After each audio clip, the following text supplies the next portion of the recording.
आज के इस वीडियो में मैं आपको सातवां पाठ समझाऊंगी। सातवां पाठ है आत्मत्राण। यह एक कविता है। इसे रविंद्रनाथ ठाकुर ने बंगला में लिखा है, लेकिन इसका हिंदी में अनुवाद आचार्य हजारी प्रसाद द्विवेदी जी ने किया है। मैं इस कविता को आपको दो भागों में विभाजित कर कर समझाऊंगी।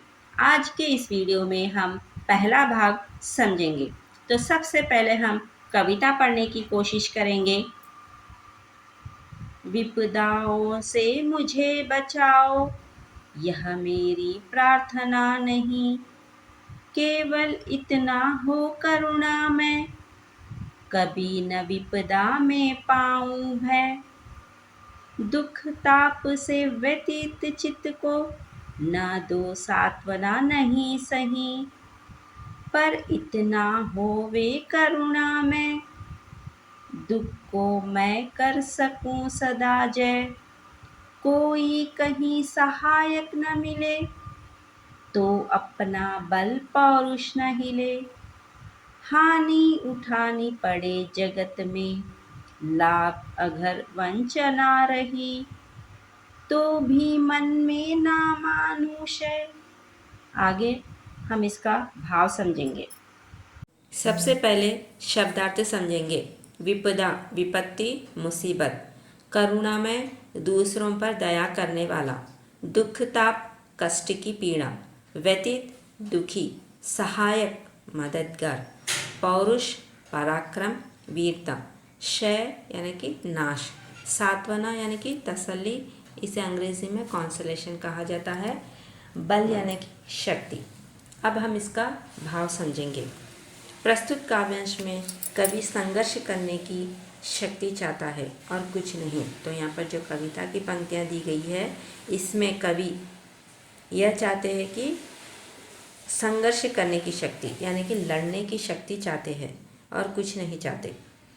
कवि कहते हैं कि हे करुणामय प्रभु। तो कवि करुणामय प्रभु यानी कि दयामय प्रभु से कहने लगे, आप मुझे मुसीबतों से बचाइए, मैं यह प्रार्थना नहीं करता। तो कवि कहने लगे कि आप मुझे संकटों से, मुसीबतों से यानी कि संकटों से बचाइए, मैं इस तरह की प्रार्थना नहीं करता। अपितु मेरी आपसे यह प्रार्थना है कि आप मुझे इतनी शक्ति दीजिए। बल्कि कवि करुणामय प्रभु से यह प्रार्थना करते हैं कि आप मुझे इतनी शक्ति दीजिए कि मैं निडर होकर मुसीबतों का सामना कर सकूं। तो निडर होकर यानी कि बिना डरे जो भी मुसीबत आए उसका सामना कर सकूं। मैं यह नहीं चाहता कि आप मेरी पीड़ा से व्यथित हृदय को सांत्वना दे। तो कवि प्रभु से कहने लगे कि कवि यह नहीं चाहते हैं कि उनकी पीड़ा जो दुख कष्ट है, तो पीड़ा से व्यथित यानी कि दुखी हृदय को सांत्वना यानी कि तसल्ली दे, बल्कि आप मुझे इतनी शक्ति प्रदान करें कि मैं कठिन परिस्थिति में भी विजय प्राप्त कर सकूं। तो कवि कहने लगे, बल्कि मुझे इतनी शक्ति दीजिए भगवान कि मैं कठिन परिस्थिति में यानी कि मुसीबत की परिस्थितियों में भी, संकट की परिस्थितियों में भी विजय यानी कि जीत हासिल कर सकूं। चाहे विपदा में मुझे कोई सहायक न मिले, विपदा यानी कि मुसीबत में। तो कवि कहने लगे कि मुसीबत में कोई सहायता करने वाला न मिले, परंतु मेरा आत्मबल कभी भी कम न हो। तो ऐसे समय में भी मेरी जो आत्मशक्ति है वह कभी भी कम न हो। मुझे भले ही किसी काम में हानि उठानी पड़े और मैं लाभ प्राप्त करने से वंचित हो जाऊं। तो कवि कहने लगे, भले ही किसी काम में हानि यानी कि नुकसान उठाना पड़े और मैं लाभ प्राप्त करने में वंचित हो जाऊं, तो जो लाभ मिलने वाला था उसमें मुझे धोखा भी मिले, तो भी मेरे मन में किसी तरह की पराजय की कोई भावना न आए।